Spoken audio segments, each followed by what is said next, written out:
kakhulu nje 5 weeks 6 weeks sifundiswa ngokukhona samukela intshumayelo yokuqala nje ukufundisa ayisho eqala ukufundisa ngokukhona wathi samukela ngokukholwa asikwazi ukwamukela izinto zethu kuNkulunkulu masingamukeli ngokukholwa ungabheki ngisho isimo sakho I know sometimes ukuthi sibuye yabo sibheke ngabehleleni ukuthi uzoreceive manje ngokukholwa but mawuphuma la nayo inkinga isakubhekile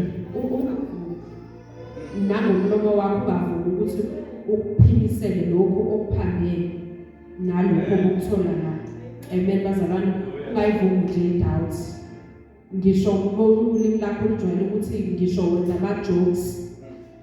ama-jokes aphambene nezwi kaNkulunkulu aphambene nento oyifunayo ungakwenzi amen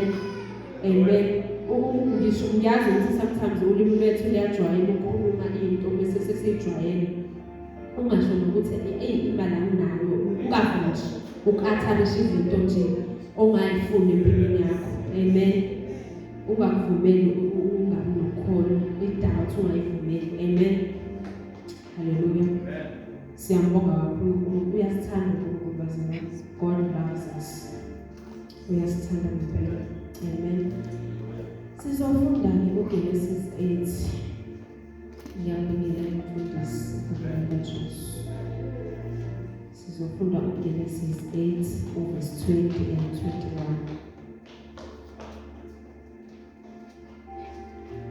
sizocela ukufunda lesizwe sifunda Genesis 8 verse 20 and 21 verse 20 uNowa wamakhela uJehova i-altare wathatha kuzo zonke izilwane ezihlambulukileyo nakuzo zonke izinyoni ezihlambulukileyo wanikela umnikelo wokushiswa e-altare uJehova wezwa iphunga elimnandi uJehova wathi enhlizweni yakhe angisayi kuphinda ngiqalekisa umhlaba ngenxa yabantu ngokuba imicabango yomuntu mibi kwasebusheni bakhe angisayi kuphinda ngibhubhise konke okuphilayo njengalokho ngenzile uNkulunkulu wanuka iphunga elimnandi amen ngomnikelo haleluya waba yiphunga elimnandi kuNkulunkulu uwenzani nomnikelo uNowa masibuyela nje kancane lethizwe kaNkulunkulu amadodana kaNkulunkulu meaning iy'ngelosi zangena kubantu besifazane amen the fallen angels zangena kubantu balala nazo babona ukuthi baze babahle nabantu besifazane balala nabantu besifazane kwase kwaphuma inzalo uNkulunkulu ayengalihlelelanga umuntu sekuhlangene ingelosi nomuntu uphuma another breed uNkulunkulu ayengenayo emqondweni wakhe kaze edala umuntu elibeka emhlabeni so uNkulunkulu-ke yamdinana leyo nto wase watshela uNowa ukuthi lithizwe likaNkulunkulu uNowa wayigcinile ukukholwa wayigcinile ubungcwele amen akazange yena azimbandakanye nalokho kwasekwenzeka ngalezo ikhathi ukuthi iy'ngilosi zilala nabantu yonke nje nyova eyayenzeka lithizwe likaNkulunkulu uNowa was the only one owayengcwele before God he was righteous before God because yena azange azingcolise amen ngalokho kwakwenzeka ngaleso sikhathi so uNkulunkulu-ke wasiwathi uNowa enze umkhumbi kungene yena nefamily yakhe yonke nezilwane zonke 2 by 2 shuthi isilwane sesifazane nesesilisa kungene emkhumbini because uNkulunkulu wanted to amen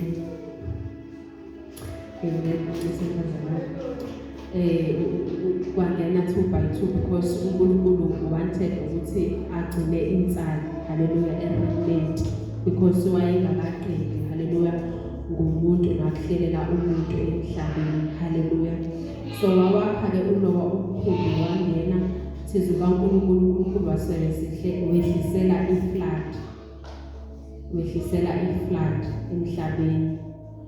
Kwabhubha-ke ukuthi everything yayisemhlabeni yabhubha. Haleluya. Bashona bonke abantu ney'lwane ezazikhona. Haleluya. Ngenxa yokuthi kwasekugcwele ububi emhlabeni. Haleluya. Isn't it easy? There was great violence. Haleluya. Ngezikhathi zikaNowa. Haleluya. So-ke bese sekuphelile kamafladi baphumele uNowa emkhumbini. Uma sebephuma-ke bese-ke uNowa enzele uNkulunkulu umhlatshelo. Haleluya. Ithizo likaNkulunkulu. And he offered Noah built an altar to the Lord and took of every clean animal and of every clean bird. Hallelujah. Shuthi wathatha nje yonke isilwane sasikho each and one. Uyacabanga nomnikelo ungakanani? Zingaki nje izilwane emhlabeni? Each and every one of those. And ngiyacabanga nje lamanye izicabangelo ukuthi uma lethizwe likaNkulunkulu he took one of each and every clean animal. Uma lethizwe likaNkulunkulu clean shuthi ilezi ezincane. Shuthi uNowa walinda ukuthi zaze zizale because akakwazi ukuthi aphinde abulale lokhu uNkulunkulu ayigcinile because wayefuna ukuthi iqhubeke inzalo nani. Haleluya. So uNowa kwakumele ukuthi alinde zize zizale each and every one of these animals. Haleluya. Kuyikhali enza umhlatshelo. Uma esewenzile umhlatshelo simuzwa uNkulunkulu esekhuluma enhlizweni yakhe ukuthi I will never ever curse umhlaba kanje. Haleluya. Ukuthi awubhubhise ngomflathi. uNkulunkulu lento uyenza after uNowa esenze umhlatshelo. I'm just thinking ukuthi njoba ngisho ukuthi uNowa mhlawumbe kwamele ukuthi akulinde ukuthi zize zizale akwazi ukwenza umhlatshelo. Of which into eyamuva uNkulunkulu mangicabanga ukuthi uyona leminikelo uNowa ayenza. Kwayila khona uNkulunkulu enza isifungo. Shuthi uNkulunkulu lomnikelo uNowa awenza wamuva. Haleluya. Lomnikelo wamthinta uNkulunkulu. Haleluya. Thizo likaNkulunkulu wafika njengephunga elimnandi. uNkulunkulu bazalwane uyayihlonipha iminikelo. Haleluya. Uyayihlonipha ngempela. Haleluya. Simuzwa lapha khona lapho uGenesis uAbel noCain mebenza umnikelo. Thizo likaNkulunkulu uNkulunkulu respected umnikelo kaAbel. Hallelujah. He respected umnikelo kaAbel. And uma ufunda lapho ehlela ngezasi uthi uCain, if you do well, will you not be accepted? Akasho ukuthi will not your offering be accepted? Will you not be accepted? Shuthi kwamkelwa wena, kwamkele umnikelo wakho. Hallelujah. uNkulunkulu wawuhlonipha umnikelo kaAbel. uNkulunkulu uyayihlonipha umnikelo. Umnikelo yethu iyamdumisa uNkulunkulu. Simkumele ukuthi siyenze ngokumhlonipha nathi uNkulunkulu. Haleluya. Ngike ngathinta kancane ukuthi izolo ukuthi asenze noma kanjani. Haleluya. I was speaking about uSaul. Haleluya. Ukuthi uSaul wayengayiqondi indlela zikaNkulunkulu. Haleluya. Endlini kaNkulunkulu nakuNkulunkulu asenze isinqumo kanjani. Senza ngendlela uNkulunkulu afuna ukuthi senze ngayo. And leminikelo uNkulunkulu ayamelayo ileminikelo esuka emlaleleni uNkulunkulu. Esuka from the place of obedience. Hallelujah. Thizo likaNkulunkulu, obedience is better than sacrifice. Hallelujah. Kungcono kakhulu ukulalela uNkulunkulu kumhlatshelo. uNkulunkulu uyahlonipha ukulalela, uyathanda ukuthi alalele. So if you do i-offering ngokulalela uNkulunkulu, God will receive us and he will receive umnikelo yethu. Hallelujah. So if we offer in a place of obedience, God will receive the umnikelo.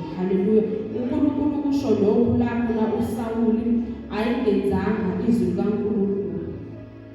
Izwi likaNkulunkulu lathele akamlinde uSamuel. Haleluya. uSamuel ozokwenza umnikelo. Usolwa bona ukuthi yena isikhathi siyahamba kuvele ngenze.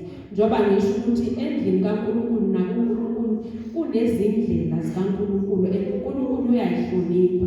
Usethi uNkulunkulu kuSamuel akatshela usho kuSaul ukuthi obedience is better than sacrifice. So if we offer in a place of obedience, God will receive umnikelo yethu. Hallelujah. Umnikelo uNkulunkulu akhulume enhlizweni yakho. Wenze. Hallelujah. Uyayihlonipha uNkulunkulu i-obedience. Hallelujah. Wenze. Hallelujah. I know ukuthi sometimes uNkulunkulu ufika akhulume nathi. Mase sekhulumile nathi bese sibuye silethe engqondweni yethu ukuthi ayiyeke ngoba naye nje sengakhipha lonke 1000 noma 500 of which usukusurongo ngoba uNkulunkulu usuke ngashongo kanjalo. Hallelujah. Beyikhuluma noSolo uthi ena akawubhubhisa konke. Hallelujah. If uNkulunkulu ethi konke uthi konke. Bethu uNkulunkulu 1000 uthi 1000. Bethu 100 rand uthi 100 rand. Hayi lokho sikucabangayo. Lokho akushiyo. Hallelujah. Uyamkela enjalo uNkulunkulu iminikelo. Hallelujah.